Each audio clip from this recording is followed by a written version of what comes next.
liftoff and the clock has started.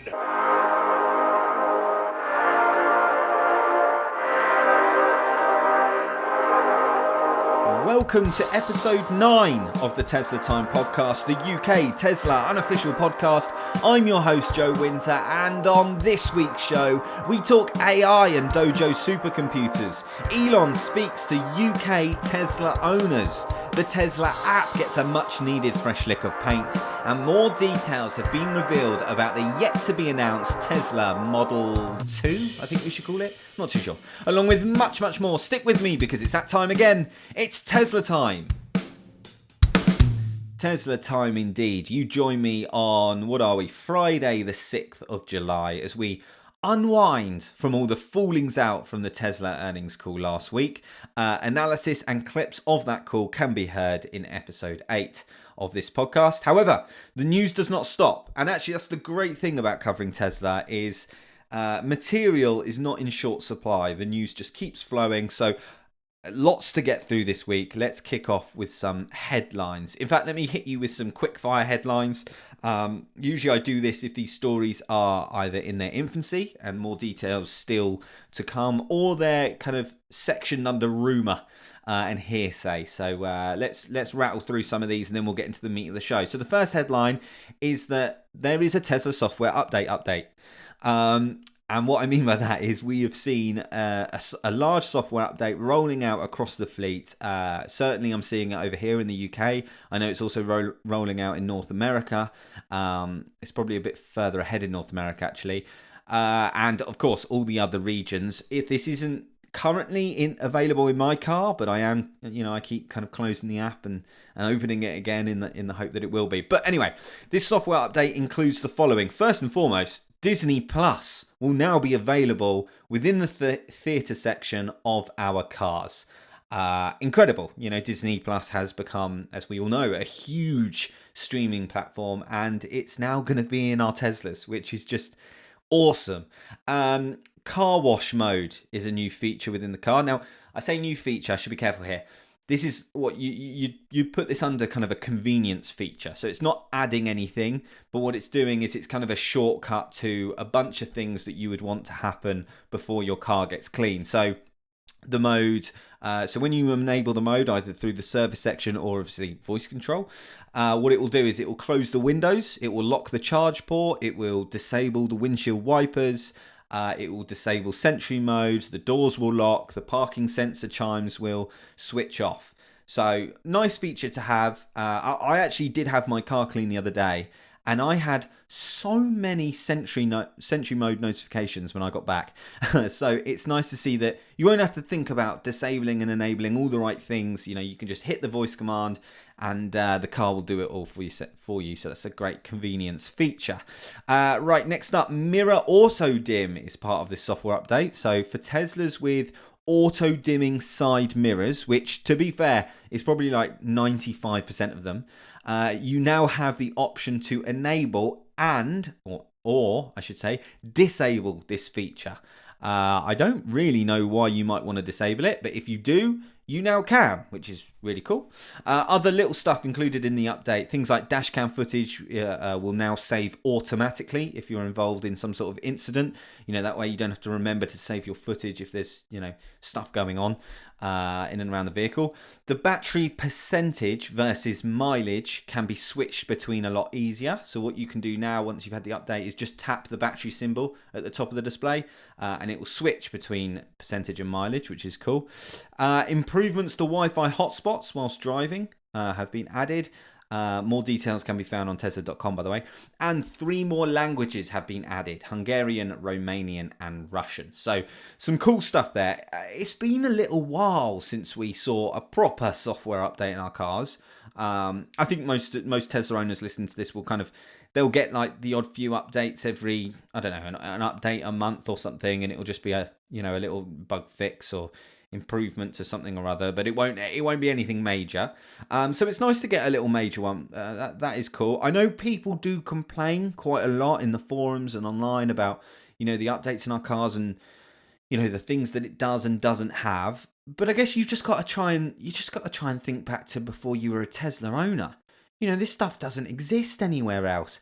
and it's free. Like, think about that for a second. It's free. Your car is now better this morning than it was when you parked it last night, or whenever your update arrives to your vehicle. Like, that's insane, and we should try and appreciate that as much as possible, in my humble opinion. Okay, what else have we got? Tesla Cybertruck body paneling has been spotted at Giga Texas. I'm definitely not going to get into this one too much, as this is proper kind of tin hat stuff. But you can go online and see the images. The frame seems to be wrapped in some sort of green tarpaulin, so you can't really even see much. But we did learn last week, don't forget, that the Cybertruck is definitely going to be produced after Tesla begin manufacturing the Model Y out of Giga Texas and Giga Berlin for European markets, which makes sense because Model Y is going to prop up their entire company, basically, because it's going to be so incredibly popular. And the Model Y next gen is going to use that 3680 battery cell chemistry, which the Cybertruck absolutely will need. So it then gives them time to ramp that production. Meanwhile, with the Model Y, they had that backup plan I took you through last week, where they could release it, the Model Y in Europe with the old chemistry. They'll have to wait and see. But with the Cybertruck, their hands are tied, to get those numbers, to get that cost down, to get that performance on such a big, heavy vehicle, which probably is nowhere near as aerodynamic as a Model Y. You're going to need that 3680 chemistry. I personally don't see the Cybertruck coming out next year. That's just my opinion. It was the target to be next year, but notice that Elon and the Tesla team specifically did not mention a date when asked on the earnings call, which is not like Elon. He likes to drop his team in it a little bit and just say a date, and then everyone kind of runs around panicking. But he didn't. He was very conservative, as was the team. So yeah, don't hold your breath on that one. But we'll wait and see. Hopefully, I might be wrong, and hopefully I am. In other news, the Tesla app is rumoured to be getting a fresh new look. So I got this from teslaownersonline.com, who revealed screenshots and videos of what the new app is set to look like. So yeah, head over to teslaownersonline.com to see this. Again, this is I'd probably say this is still in rumour form, but I do think it has legs, so I wanted to report this. Effectively, the home screen and the control centre just looks way more 2021, I guess. It looks a lot more modern, a lot more sleek. The animations, like how you go from, like if you press climate at the moment, it takes you to a new screen where you're kind of seeing, an augmented reality of inside the car, and you can control the vents and stuff. With this one, it's a transitional kind of movement into the car. It just looks a lot more slick. And actually, now I think about it, I absolutely love the Tesla app. And it's funny when people ask, what do you think of your Tesla and stuff, and you say, well, one of the best things about it is actually the app. The features and functionalities it gives you, that and the responsiveness is insane, like it's crazy. However, when you look at the app now, if you kind of take a step back a second and just open your app and look at it, it does look a bit dated, and it probably does need a fresh lick of paint.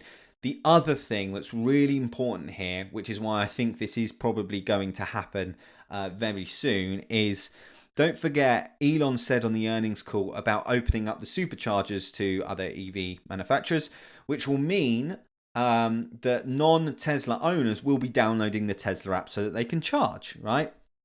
And they probably want to make that platform, that application, a nice place to be and a nice place to exist in. Tesla don't have any marketing department. Their marketing is solely down to word of mouth. And, opening up the superchargers, I've heard, other analysts say this, and I think it's a really good point. It's gonna mean that you're gonna have non-Tesla owners parked next to Tesla owners in the same place for an amount of time where they might talk, they might converse, and about their EVs, and it's a great chance for non-Tesla owners to learn about Teslas and to understand why they might be better for them than their EV, whatever it might be. So, it's all about that kind of making the ecosystem approachable and a nice place to be. So the app, kind of fresh lick of paint on the app, makes complete sense to me.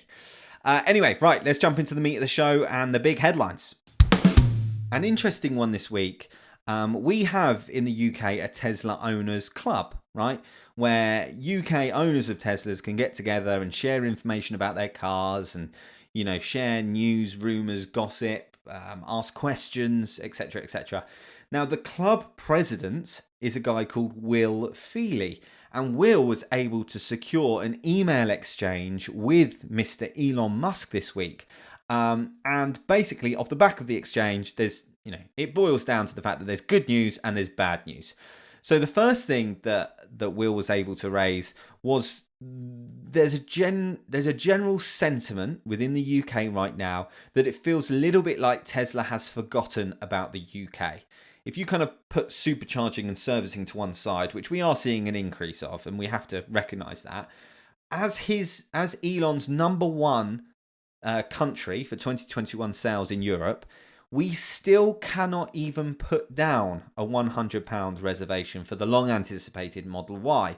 Yet meanwhile, in the likes of regions like France and Germany, deliveries are starting to taking place next month, in fact. Wow, is it next month? Yeah, it is, already next month. So, this was raised to Elon, and Elon basically, expressed the fact that there's a massive backlog of Model Y orders and severe supply chain problems. He talked about these supply chain problems in the earnings call last week. But he wanted to stress that it's not for lack of will that there is no Model Y right-hand drive, and he hopes that deliveries will be done by the middle of next year. Now, what I love about this is Will didn't let that go.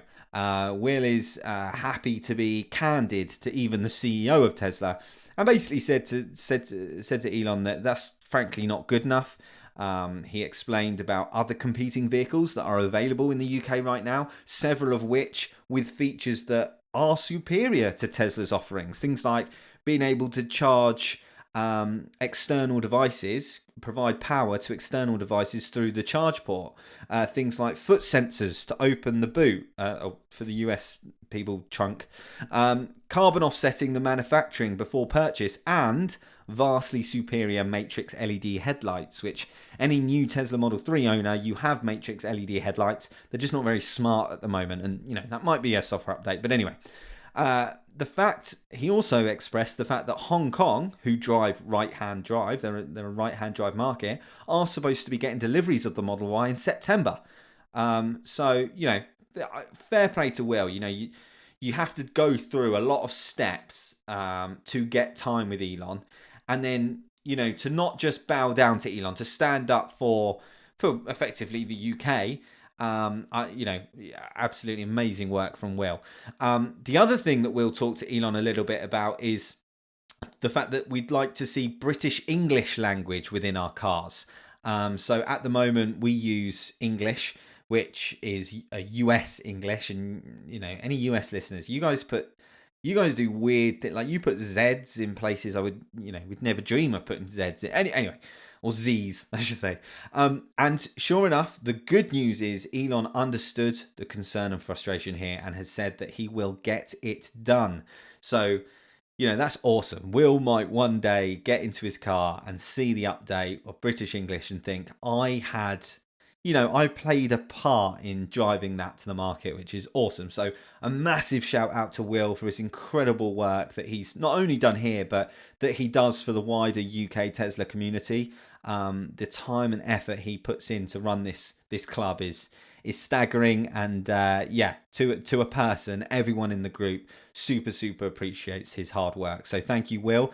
And fingers crossed that the Model Y will be with us sooner rather than later. Tesla AI Day has been confirmed. So a couple of episodes ago, I read you a tweet from Elon confirming AI Day will be soon, probably August. Well, now we have a date confirmed. Elon took to Twitter this week to say, quote, Tesla AI Day, August 19th, end quote. August 19th, which actually, that's only a couple of weeks away now, and that's going to come around fast.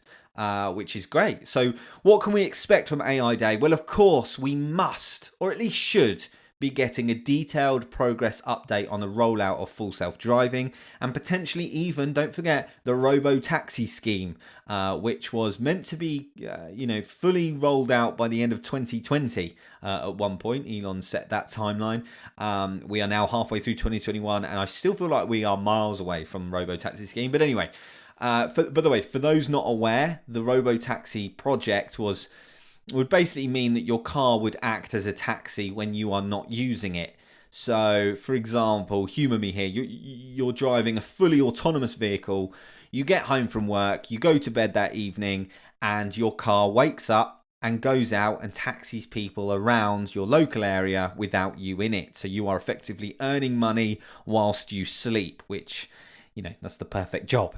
On paper, it sounds great, and Elon's talked in the past about how he wants Teslas to effectively, when you look at the net, effectively be free, right? Because your lease payment is covered by the Robo taxi scheme if you're enrolled, and maybe even make you money. Maybe even, go that one step further and be a profit. It might actually pay to have a Tesla, which is insane. Now, this is probably a conversation for another day, but I live in Portsmouth on the south coast of the UK, and how can I best put this? I love my city, right? I love my city more than anyone else, right? But there are certain areas in my town that I just do not want my wonderful Model 3 heading to at midnight, right? But enough said about that, the better. What else can we expect? Well, of course, the neural net computer, Project Dojo. We have to learn more about Project Dojo. In fact, someone asked Elon on Twitter if we can expect more about Dojo, and Elon confirmed that we will hear more about Dojo at AI Day. Project Dojo is effectively a ginormous, mega, super duper computer which is going to be gathering all the data captured by Tesla customers. So what they're trying to do is they're trying to use the customer base as the demo sample test base. Use all that data that the cameras on our cars are capturing. Imagine a big funnel, funneling it all in and through a ginormous computer, and out the other end produce some sort of insight, or millions of insights. If you think about all the Tesla customers driving on all the different road networks in all different conditions and times, and everything, right? There's so many things that can be learned, and if they were able to nail this, I think this is the key, right? This is what unlocks a true full self-driving future, because it's got to be through demoing and testing, and they can do this in effectively what's considered like a sleep mode. So even if you don't have FSD right in your car, or activated or purchased in your car, the computer in your car can still, as long as it's the right version, the computer in your car can still run FSD. So Dojo will be running in the background and kind of saying, well, if FSD was on, what would it have done in this situation? And why did you, the driver, do something different? How can we learn from that, etc.? So anyway, there's going to be a lot of stuff discussed at AI Day that you and I, assuming you're a Joe Blogs like me, we're not going to understand, right? This is not a marketing event. It's not going to be shiny and fluffy. It is going to be deep technical discussion. And in fact, Elon's talked in the past that the main purpose of AI Day is recruitment. So, there's going to be a lot of people in the audience, a lot of people watching and listening online that are, AI gurus. And I guess my message to, Tesla followers and Tesla fans, unless you do study AI and you are an AI guru, perhaps just go into it with a sense of caution, right? There's going to be chunks where we're going to be like, what are we actually talking about here? But either way, I will be trying to decipher it all and cover it on episode, what would that be? Episode 11, maybe episode 12. It depends on the dates and stuff. But yes, the Friday after AI Day, effectively. So keep an eye out for that one. Okay, let's talk about the $25,000 Tesla, the so-called Model 2 in air quotes there. So back at Battery Day, Elon talked about some of the huge benefits that the 3680 battery chemistry innovations provides to the customer, but also the company, to Tesla themselves. From a customer perspective, we know this battery is going to be more efficient, it's going to last longer, it's going to go further, it's going to have a better range, etc. But the benefit to Tesla is just as important to consider. And those benefits are that it's potentially going to be easier and faster to mass produce, But most importantly, it's going to be cheaper with its tabless design. Now, Elon talked about how they want to use that internal benefit to them and pass it on externally. And it is then that he announced, or not announced, I should say, he mentioned a potential $25,000 Tesla. And the image behind him when he was talking about this was just, I think it was like a Model 3, like with a big sheet over the top of it, right? So it was no way near an announcement. It was, this is our goal, this is where we're heading, this is our strategy. And of course, Tesla's their main aim is to drive electrification of the automotive industry. These cars becoming affordable, and there's some more air quotes there, because $25,000 is still a huge amount of money. But we're talking cars, we're talking the world of Tesla here, so that's kind of the metric we're on.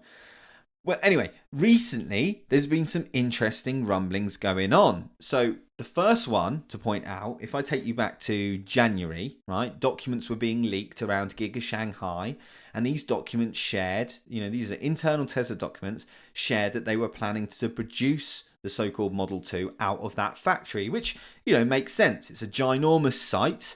It's got loads of land around it for further expansion, so that kind of sits okay. Yeah, that makes sense. Then there were, of course, the design leaks and the renders and the rumors of testing, and the whole Tesla rumor mill just spun up and then just kept spinning and spinning and spinning. But if I kind of drag this kind of story into the present day, we then had the Q2 earnings report last week.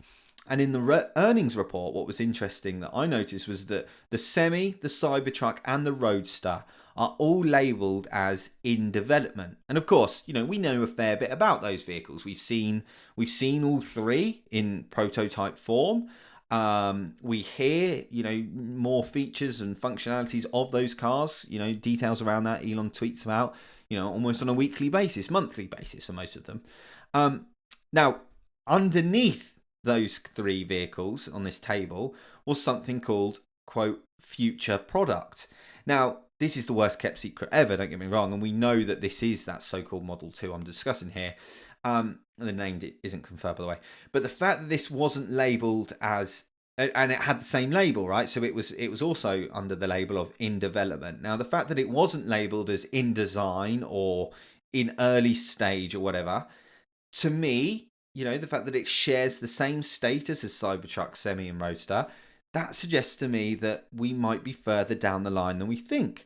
And perhaps there's a strong chance that this could be sooner than we think that we see this and see it on our roads. Well, the latest rumour this week comes from a well-respected source, a guy called Ray for Tesla on Twitter, who, to be fair, has correctly called things, right in the past. Nevertheless, this would probably, you'd file this under rumour for now, because it is just a rumour. But Ray for Tesla said this week on Twitter, quote, the elusive, cheaper, compact, model whatever, may come sooner than you think. The prototype has said to be completed, and most component suppliers are said to be lined up. Trial production has said to be planned for end of 2021, end quote. Now, okay, like I say, pinch of salt here. And Ray for Tesla goes on to talk about, how he's hearing of a November 2021 unveiling, etc., etc.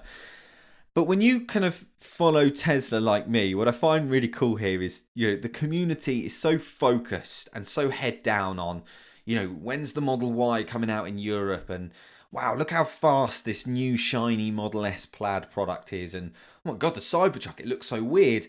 But kind of like, meanwhile, in parallel, quietly in the corner, you've got Shanghai Gigafactory growing significantly. And in fact, in the Q2 earnings report released last week, Tesla attached a photo of the factory with the tagline, expansion continues. Okay, so interesting. Can we read into that? I don't know. Also, the end of 2021 potential unveiling, November time mentioned there, seems to be quite a nice fit in the Tesla calendar. It's, it's in between, the Q3 earnings call, but before the big Q4 earnings call, which is probably the most important one.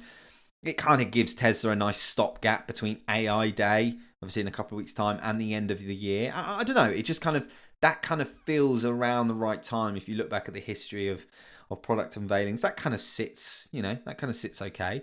And the other thing is, don't forget, Tesla have seen consecutive record quarters now, Q1 and Q2, that have been underpinned and held aloft by simply the Model 3 and the Model Y, their most affordable cars. So they know that to be truly successful, to drive to the next step, is not just about creating the best cars and the best technology and, innovation, etc.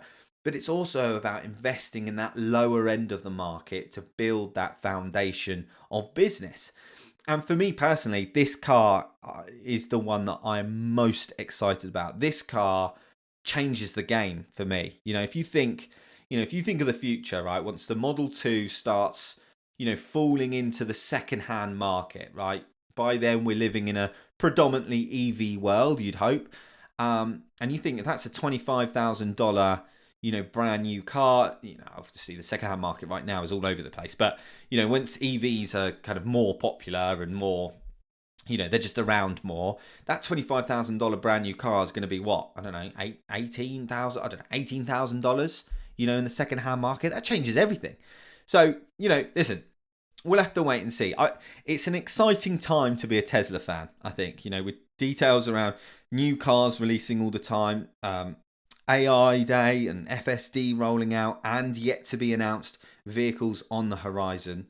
It's a good time to be alive if you're a Tesla fan. And by the way, for the scoop on all of these things, I suggest you keep it locked right here on the Tesla Time Podcast.